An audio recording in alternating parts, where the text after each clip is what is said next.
ஒரு சைடு தாத்தாவுமே என்ன விஜய் பண்ண போற, நாளைக்கு உன்னோட கல்யாண நாள் வருது, எப்படியாவது காவேரியோட மனசுல இருக்கிற கஷ்டத்தெல்லாம் நீ தீர்த்தே ஆகணும், நீ ஏதாவது ஒரு முடிவு பண்ணு அப்படின்ற மாதிரி விஜயை ஃபோர்ஸ் பண்றாங்க. ஆனா விஜயமே, இங்க பாருங்க தாத்தா, கவலைப்படாதீங்க, நாளைக்கு எனக்கும் காவேரிக்கும் கல்யாண நாள், கண்டிப்பா நான் வந்து அவளை கூட்டிட்டு இந்த பக்கம் கொடைக்கானல் போறேன் அப்படின்ற மாதிரி இங்க விஜயுமே தாத்தா கிட்ட ஒரு விஷயத்த சொல்றாரு. இதை கேட்ட தாத்தாவுமே, சரிப்பா, எப்படியாவது காவேரி கஷ்டப்படாம பாத்துக்க, அதுதான் எனக்கு ரொம்ப முக்கியம் அப்படின்ற மாதிரி அவங்களுமே இந்த பக்கம் விஜய்க்கு கொஞ்சம் எடுத்து சொல்லிட்டு அங்க இருந்து கிளம்புறாங்க.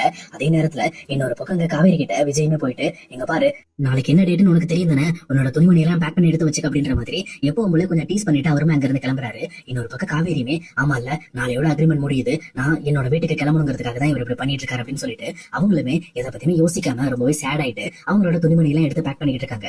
இன்னொரு பக்கம் ராகினியுமே இங்க டைரக்டா நேத்து கேட்ட விஷயத்த வச்சுக்கிட்டு, என்னமா காவேரி, இன்னையோட வீட்டை விட்டு கிளம்ப போறியா, நேத்து நீங்க பேசிட்டு இருந்த விஷயம் எல்லாத்தையும் நான் கேட்டேன், அக்ரிமெண்ட் சொல்றீங்க, எனக்கு தெரிஞ்ச வரைக்கும் நீங்க 1 year அக்ரிமெண்ட் போட்டிருக்கீங்க, அந்த அக்ரிமெண்ட் முடிஞ்சதுனால தானே நீங்க எல்லாரும் ஒன்னா வீட்டை விட்டு கிளம்ப போறீங்க. சரி, ஓகே, எப்படியோ விஜயோட லைஃப் விட்டு நான் ஒண்ணு பிரிக்கணும்னு நினைச்சேன், அதே நேரம் என்னால முடியலன்னா கண்டிப்பா வெளியில வச்சாவது பண்ணணும்னு நினைச்சேன், ஆனா நீங்களே பிரிஞ்சு போறப்போ நான் இதுக்கு இவ்வளவு மெனக்கட்டணும். சரி, சீக்கிரம் பெட்டியை கட்டிட்டு நாளைக்கு வந்து இந்த இடத்த காலி பண்ணு, அப்பதான் இந்த இடம் கொஞ்சம் நிம்மதியா இருக்கும் அப்படின்ற மாதிரி எங்க ராகினியுமே எப்பவும் போல காவேரியை கலாச்சிட்டு இருக்காங்க.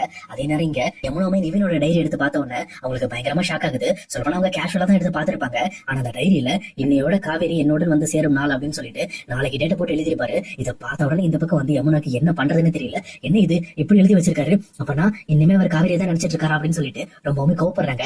அதே நேரம் எதுக்காக காவேரி இந்த டேட்ல வந்து இவர் கூட வந்து சேரணும் அப்படின்ற மாதிரி ரொம்பவே திங்க் பண்ண ஆரம்பிக்கிறாங்க. அப்ப கரெக்டா நிவினுமே அங்க வரும்போது நிவின் கிட்ட பயங்கரமா சண்டை போட ஆரம்பிக்கிறாங்க. என்ன இது நிவின், உங்களோட டைரியில எப்படி எழுதி வச்சிருக்கீங்க, இதுக்கு என்ன அர்த்தம், முதல்ல எனக்கு இதை டீட்டெயிலா சொல்லுங்க அப்படின்ற மாதிரி கேட்கறாங்க. அப்ப நிவினுமே, என்னோட டைரி நீ எதுக்கு எடுத்த, முதல்ல அப்படி கொடு அப்படின்னு சொல்லிட்டு அந்த டைரி அவங்க கையில இருந்து புடுங்க ட்ரை பண்றாங்க. ஆனா யமுனாவுமே, எதுக்காக நீங்க இப்படி எழுதி வச்சிருக்கீங்க, இதுக்கான அர்த்தம் என்ன அப்படிங்கறத எனக்கு நீங்க சொல்லியே தீரணும்னு சொல்லி பயங்கரமா அடம்பிடிக்க ஆரம்பிக்கிறாங்க. இதை பார்த்துட்டு இருக்க நிவினுமே, இதுக்கு மேல உடைச்சாதான் வேலைக்கு ஆகும் அப்படின்னு சொல்லிட்டு இங்க டைரக்டா வந்து யமுனா கிட்ட, இங்க பாரு, காவேரியும் விஜயும் இதுவரைக்கும் ஒரிஜினல் ஹஸ்பண்ட் அண்ட் ஒய்ஃப் கிடையாது, அவங்க அக்ரிமெண்ட் மேரேஜ் தான் பண்ணிருக்காங்க அப்படின்ற மாதிரி இந்த பக்கம் உண்மையை போட்டு உடைக்கிறாரு. இதை கேட்டு யமுனாக்கு தூக்கி வாரி போடுது. அப்பனா அக்கா உண்மையாலுமே நமக்காக தான், நம்மளோட குடும்பத்துக்காக தான் இப்படிப்பட்ட ஒரு தியாகத்தை பண்ணிருக்கா அப்படின்னு சொல்லி பயங்கரமா ஃபீல் பண்றாங்க.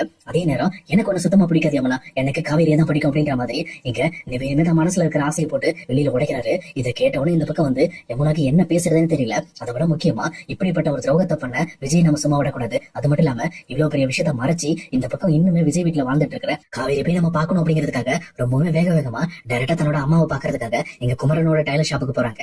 அங்க போன வேகத்திலே பயங்கரமா ஃபீல் பண்ணி ஆள ஆரம்பிக்கிறாங்க. இங்க பாருமா, இந்த மாதிரி வந்து காவேரிக்கு ஒரு பயங்கரமான அநியாயம் நடந்திருக்கு, அந்த விஷயத்த நாம தான் கேட்கணும், முதல்ல நீ கிளம்பி வா அப்படின்னு சொல்லிட்டு இந்த மாதிரி அவங்களை கூப்பிட்டு டைரக்டா இங்க குமரனோட வீட்டுக்கு போறாங்க. போனது மட்டும் இல்லாம அங்க இருக்கிற எல்லார்கிட்டயுமே இந்த விஷயத்த யமுனா போட்டு உடைக்கிறாங்க. உண்மை சொல்ல போனா விஜயும் காவேரியும் இது வரைக்கும் சேர்ந்தே வாழ கிடையாது, அவங்க அக்ரிமெண்ட் மேரேஜ் பண்ணிருக்காங்க. இதுக்கெல்லாம் காரணம் நம்ம குடும்பத்துல தொலைஞ்சு போன பணத்துக்காக இந்த பக்கம் வந்து காவேரி அக்கா இப்படி ஒரு அக்ரிமெண்ட் போட்டுதான் விஜய் கிட்ட பணத்தை வாங்கி கொடுத்திருக்காங்க அப்படின்ற மாதிரி எல்லா விஷயத்தையும் ஓப்பனா இந்த பக்கம் யமுனா சொல்லி முடிக்கிறாங்க. அதே நேரம் இங்க நிவினுக்குமே ஏமால இன்ட்ரெஸ்ட் கிடையாது, அவங்க இன்னுமே வந்து காவேரி தான் விரும்புறாங்க அப்படின்ற மாதிரியும் அந்த விஷயத்தையும் போட்டு உடைக்கிறாங்க. இதை கேட்ட உடனே இந்த பக்கம் வந்து யமுனாவோட அம்மாக்கு என்ன பேசுறதுன்னு தெரியல, எல்லாருமே அப்படியே வந்து விழி பிதுங்கி போய் நின்றுட்டு இருக்காங்க. சொல்ல போனா இப்படி ஒரு விஷயத்த தனக்குள்ளே வச்சுக்கிட்டு இந்த மாதிரி வந்து காவேரி எவ்வளவு கஷ்டப்பட்டிருப்பா அப்படின்னு சொல்லி எல்லாருமே பயங்கரமா ஃபீல் பண்ண ஆரம்பிக்கிறாங்க. ஆனா இன்னொரு பக்கம் குமரனுக்கு ரொம்பவே கோபம் வந்துருது. ஏன்னா தனக்காக ஹெல்ப் பண்ண விஜய் அவர் ரொம்பவே பெருந்தன்மையா யோசிச்சிருப்பாரு, ஆனா விஜய் இப்படிப்பட்ட ஒரு காரியத்தை பண்ணிருப்பாரு நான் நினைக்கவே இல்லை அப்படின்னு சொல்லிட்டு ரொம்பவே கோவப்பட்டு அவருமே டைரக்டா எங்க வீட்டுல இருக்க எல்லாருமே கூட்டிட்டு இந்த பக்கம் வந்து விஜயோட வீட்டுக்கு போயிட்டு இருக்காங்க. ஆனா இன்னொரு பக்கம் இந்த விஜயுமே எப்பவும் போல காவேரி காலையில கிளம்பி வந்த உடனே, சரி காவேரி கிளம்பு, வெட்டி படிக்கலாம் எடுத்துட்டியா, வா போலாம் அப்படின்ற மாதிரி இந்த பக்கம் வர சொல்றாங்க. ஆனா அவருமே இங்க காவேரியை கொடைக்கானல் டூர் கூட்டு போறதுக்காக தான் வர சொல்றாரு. ஆனா அங்க வந்து எல்லாருமே தப்பா புரிஞ்சுக்கிறாங்க. அதாவது காவேரியோட அக்ரிமெண்ட் முடிஞ்சதுனாலதான் இவர் இன்னையோட காவேரி வீட்டை விட்டு வெளியில போக சொல்றாரு அப்படின்னு சொல்லி தெரிஞ்சுக்கிட்டு இங்க குமரன் ரொம்பவே கோவப்படுறாரு. அந்த கோபத்தோட இந்த பக்கம் விஜயோட சட்டையை பிடிச்சு, ஏன் விஜய், உன்னை எவ்வளவு நம்பி இருப்பேன், நீ எனக்கு ஒரு அண்ணன் மாதிரின்னு சொல்லி உன்னை நான் வேற இடத்துல வச்சு பாத்துட்டு இருந்தேன், ஆனா நீ காவேரியை ஒரு பொருட்டா கூட மதிக்காம அவளுக்கு அக்ரிமெண்ட் மேரேஜ் பண்ணிருக்கே, உனக்கு எல்லாம் மனசாச்சு இருக்கா அப்படின்ற மாதிரி இந்த பக்கம் விஜயோட சட்டையை பிடிச்சு கேட்கறாங்க. இங்க விஜய்க்குமே இந்த விஷயம் வெளியில தெரிய வந்துருச்சு அப்படின்னு சொல்லிட்டு, இங்க பாரு குமரன், நீங்க பணத்தை தொலைச்சதுக்காக தான் இந்த விஷயத்தை நாங்க பண்ணோம், ஆனா நான் காவேரியை விட்டு பிரிஞ்சு வாழணும்னு நினைக்கவே கிடையாது, காவேரியை கூட நான் ஒன்னா தான் வாழ்ந்துகிட்டு இருக்கேன் அப்படின்ற மாதிரி இங்க விஜயமே ரொம்ப ஓப்பனா பேசிட்டு இருக்காரு. ஆனா இதை கேட்ட உடனே எங்க குமரன் வீட்டுல இருக்க எல்லாருமே கொந்தளிக்க ஆரம்பிக்கிறாங்க.